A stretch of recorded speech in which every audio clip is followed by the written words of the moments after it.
কি অবস্থা বলেন তো? নিদ্রা হয় না আজকাল, কি যে হয়েছে বুঝতে পারতেছি না। নিদ্রা না হওয়া তো ভালো লক্ষণ না। সেটা আমিও জানি। গত রাতে চোখের পাতা একটু বুঝে আসছিল, হঠাৎ দেখলাম। স্বপ্ন দেখছিলেন? ওহ, কথার মধ্যে বাগড়া দাও কোন আক্কেলে?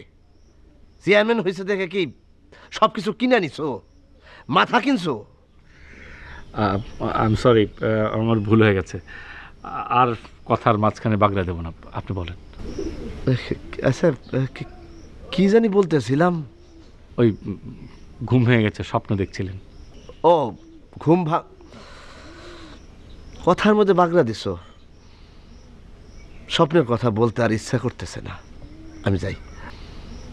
না শুনুন, তা যাবেন। আপনাকে একটা কথা বলি। কি কথা?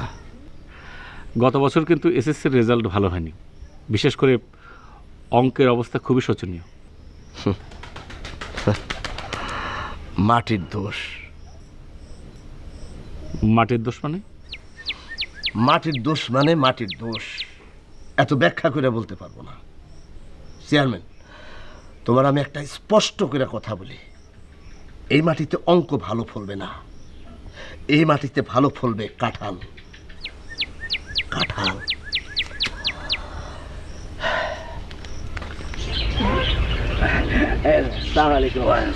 হ্যাঁ, কেমন আছেন? ভালো আছে।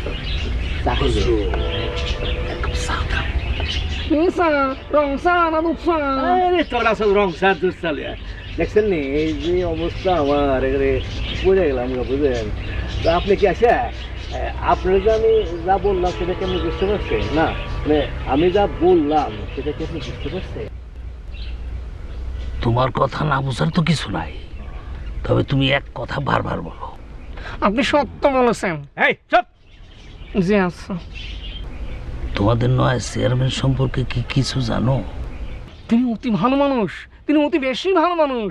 তিনি এলাকায় 5-10 বছর থাকলে এলাকার সকল পথ টাইট হয়ে যাবে ইনশাল্লাহ। একে আমার দূর সম্পর্কে শালা এ কথা বেশি বলে, ওর মুখ বন্ধ করা। একদম চুপ থাকবি। জি আচ্ছা, চুপ করলাম। এই আমি চুপ করলাম। বোমা মারলাম, একটা কথা বলবো না। তোমাদের চেয়ারম্যান সাহেব গোপনে একটি বিবাহ করেছেন, সেটা কি তোমরা জানো?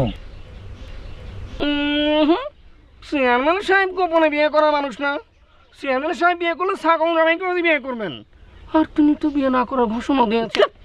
চুপ! বেশি কথা বলিস। এই তো চুপ করলাম, আর কথা বলবো না, আর কখনোই কথা বলবো না। চুপ!